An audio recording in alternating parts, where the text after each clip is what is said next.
Para sahabat sekalian yang saya hormati, terkait dengan soal apa yang disampaikan oleh moderator soal tambang keterlibatan NU, PBNU, kita mengetahui bahwa perlu dibedakan antara PBNU dengan NU-nya, karena kami sendiri dari warga Nahdliyin ini meyakini betul bahwa organisasi ini sebagaimana yang diajarkan oleh para masalih, para masyayikh, para kiai, dan berdasarkan pada kesejahteraan NU sendiri, bahwa NU ini adalah organisasi yang suci, organisasi yang suci, yang memang itu adalah titipan dari Rasulullah Muhammad SAW, sehingga saat ini pun NU sebenarnya masih dijaga oleh para masyayikh, oleh para kiai, oleh para wali, sehingga memang ada perbedaan antara struktur NU dengan NU secara kelembagaan, Bukan berarti kemudian PBN itu mencerminkan suara dari wilayah NU, PCNU, atau mungkin MWC atau ranting secara keseluruhan, Itu berbeda, Nah, itu berbeda sekali. Nah, para sahabat sekalian, terkait dengan soal keterlibatan NU di tambang ini, saya tidak kaget karena memang informasi ini telah saya dapatkan informasinya pada tahun 2021 sebenarnya. Pada tahun 2021. Itu ketika Jokowi hadir pada saat muktamar di Lampung itu dan menyampaikan bahwa pemerintah negara akan memberikan konsesi kelola tambang itu kepada Nahdlatul Ulama, Terlepas dari di internal NU sendiri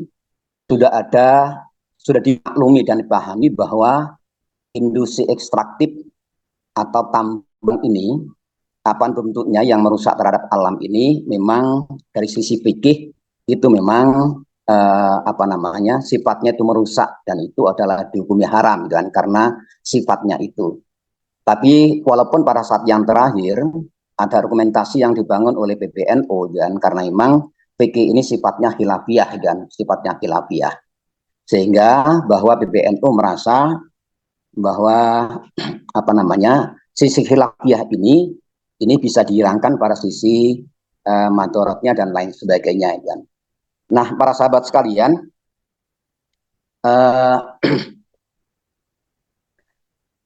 karena memang ini ada informasi yang saya dapatkan mulai tahun 2021, saya teringat saja bahwa ada soal kalau kita coba pahami dan runtut pada kelola tambang ini, pada setiap momen tertentu, khususnya pada pergantian kepemimpinan, selalu ada situasi yang memang menjadikan sumber daya alam ini sebagai sumber bergaining politik, Sumber bergaining politik. Itu hampir sama dengan posisinya dengan misalkan BUMN itu yang seringkali dijadikan sebagai alat bergaining politik kepada para pihak, sehingga ya banyak pihak-pihak yang mendapatkan konsesi untuk menjadi komisaris di BUMN, termasuk NU diantaranya, termasuk yang kekuatan-kekuatan lain di luar kepartaian. Nah, ini yang saya lihatnya sebagai satu upaya di mana kekuasaan itu mencoba untuk menarik ormas dalam pusaran kepentingan dan ambisi dari kekuasaan ini. Ini bisa kita lihat dari misalkan saja pada saat pertama kali Undang-Undang Minerba tahun 2009, Undang-Undang Minerba dan sekaligus dan batubara itu, di tahun 2010 itu ada skema, ada PP juga, dan ada PP yang kemudian diikuti oleh beberapa tahun kemudian, kalau tidak salah itu di tahun 2014 itu juga ada upaya untuk menerbitkan PP yang memberikan monopoli terhadap ekspor minerba dan oleh perusahaan asing,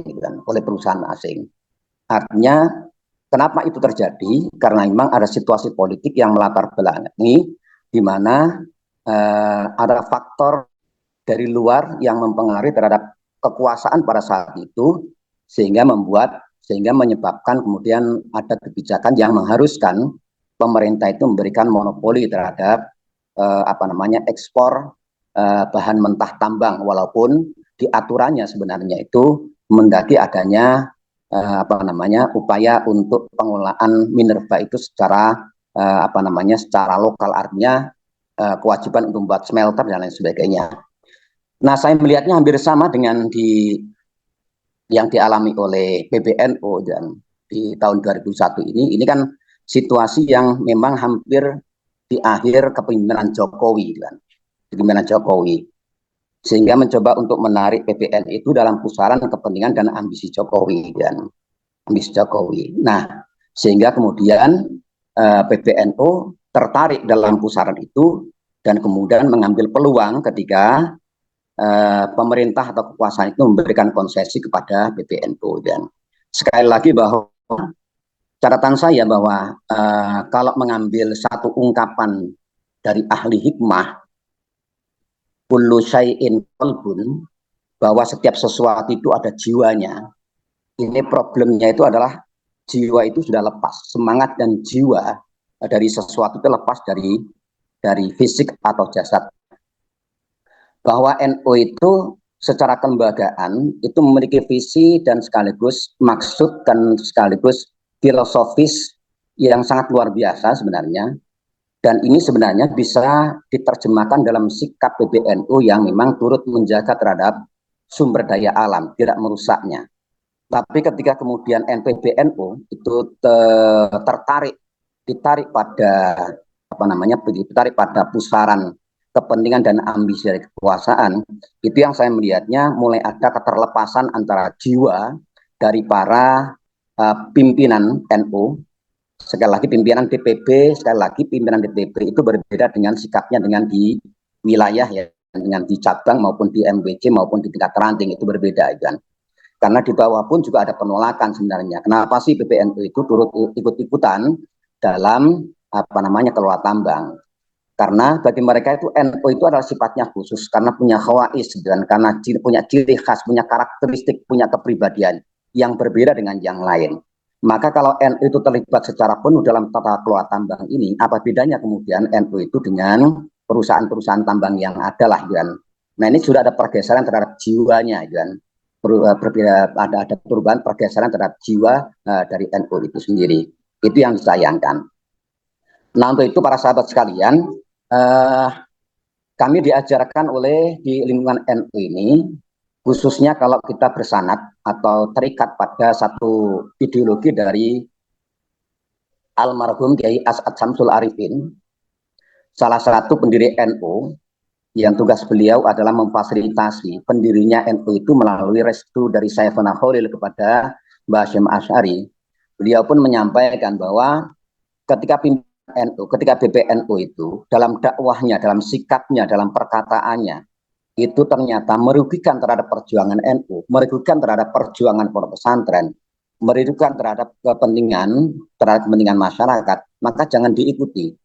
Tapi jangan pernah sekali-kali itu menghina kan, merendahkan kan, terhadap struktur itu kan. Ya abaikan saja kan, abaikan saja, tidak perlu diikuti kan. Ini yang diikuti, ini yang saya pikir sebagian dari masyarakat Nahdien meresapi tentang pemahaman ini, nasihat dan nasihat dari Mbah Yai As'ad Syamsul Arifin. Jadi banyak yang diam walaupun sebagian kalangan yang kritis di dalam lingkungan NU ini yang juga kritik terhadap keterlibatan PBNU dalam tata kelola tambang ini kan. Nah, para sahabat sekalian yang saya hormati, situasinya saya pikir sama kan, antara dengan negara ini yang mungkin saja ini mulai ada pergeseran, lepasnya antara tubuh itu dengan semangat dan jiwanya kan, dengan kepribadiannya. Saya pikir bahwa situasi yang ada sekarang ini, terlepas ada kebaikan dan banyak dari ketidakbaikan yang kita rasakan pada sisi hukum, pada sisi politik, pada sisi ekonomi dan lain sebagainya, ini menjadi bagian dari produk reformasi. Nah, yang menjadi menarik adalah apakah reformasi itu memiliki jiwa yang baik untuk bisa mengantarkan bangsa ini ke arah perubahan yang lebih baik. Faktanya hingga saat ini 26 tahun pasca reformasi ternyata pergeserannya sangat luar biasa. Misalkan saja negara ini terlepas dari ideologi dasarnya, terlepas dari Pancasila, terlepas dari Undang-Undang Dasar 45 yang asli misalkan saja, kan. Itu fakta, kan. Itu terjadi pergeseran betul. Nah, ini yang saya ingin menggambarkan bahwa bisa jadi dalam NU itu terjadi pergeseran. Dari sisi negaranya tetap, dari sisi NU-nya tetap, dari sisi kelembagaan, tapi oknum-oknumnya, orangnya yang membawa terhadap organisasi ini, yang membawa terhadap jasad ini, fisik dari Jamiyah ini yang kemudian bergeser. Entah karena ambisi, entah kepentingan dan sebagainya.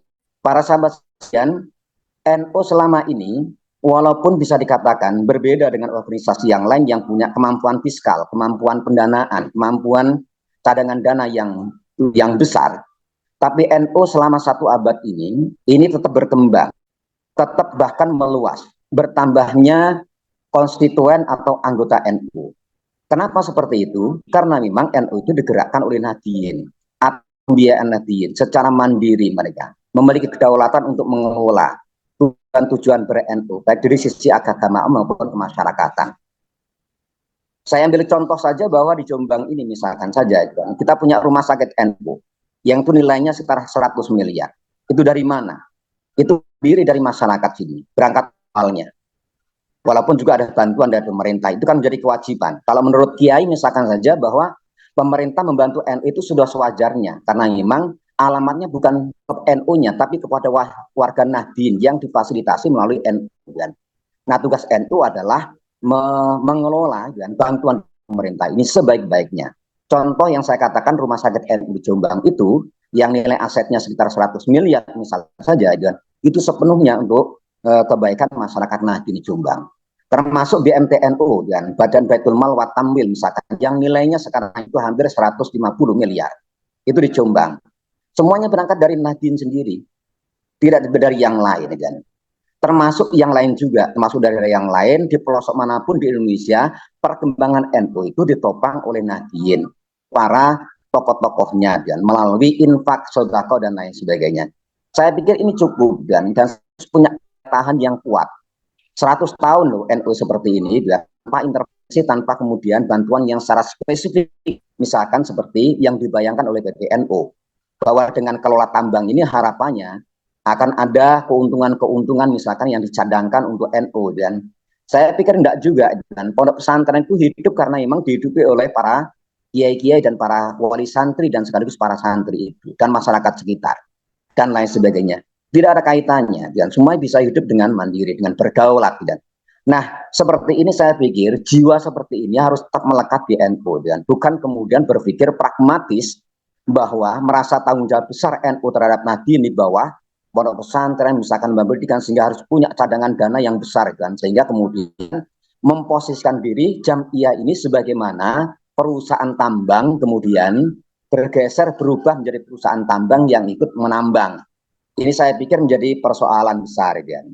Sekali lagi para sahabat sekalian, walaupun saya mengkritik terhadap kebijakan PBNU, tapi sekali lagi bahwa saya tidak menghina PBNU, dan karena itu adalah prokdadak dari kepemimpinan yang ada, tapi tanggung jawab kita, tanggung jawab saya, tanggung jawab Nahdien dimanapun, tetap menjaga itu sesuai dengan tracknya, on the track, sesuai dengan tracknya sebagai organisasi kemasyarakatan, yang secara ideologis itu jelas, yang secara aplikasi penjagaan tradisi semuanya sudah ada jalurnya. Tidak perlu keluar jalur bagi NU itu, dan di tingkat bawah perkara geser sedikit kemana dan dalam kelola tambang itu adalah urusan mereka, dengan urusan PBNU. Yang pasti bahwa kita sendiri adalah sekarang ini berpikir untuk mengantisipasi dampak yang tidak baik dari kebijakan PBNU dalam kelola tambang ini. Misalkan saja, kan, tidak semua Nahdien itu bisa memahami soal bagaimana menempatkan posisi NU dalam situasi seperti ini, dari sisi strukturalnya dan lain sebagainya, dan tidak banyak yang memahami. Dan sekaligus kemungkinan tekanan-tekanan dari berbagai pihak terhadap NU, dan yang kami katakan bahwa tolong dibedakan antara NU dari sisi kelembagaan, dari Jamiyah, dengan struktur yang ada, dan ini yang perlu dan para sahabat sekalian. Saya pikir itu, dan sebagai stimulan awal yang bisa saya sampaikan soal mencermati keterlibatan PBNU dalam tata kelola tambang. Kunci saya adalah situasi yang tidak nyaman seperti ini selalu timbul menjelang pergantian kepemimpinan nasional. Selalu gitu kan. Kalau kita cermat dari soal tambang gitu ya, dan soal minerba ini hal strategis gitu kan. Hal strategis, sumber daya strategis, tata kelola strategis seperti ini yang menguasai hajat hidup orang banyak selalu ya dari sisi kebijakan. Walaupun ada undang-undang masih semangat dan jiwanya mengikuti pada Undang Dasar 45, khususnya pasal 33, tapi aplikasinya melalui PP ini itu yang seringkali justru sesuaikan dengan kepentingan dan ambisi penguasa itu kan. Itu yang catatan saya terakhir. Terima kasih sebagai pemantik diskusi dari saya. Wallahul muwaffiq. Wassalamualaikum warahmatullahi wabarakatuh.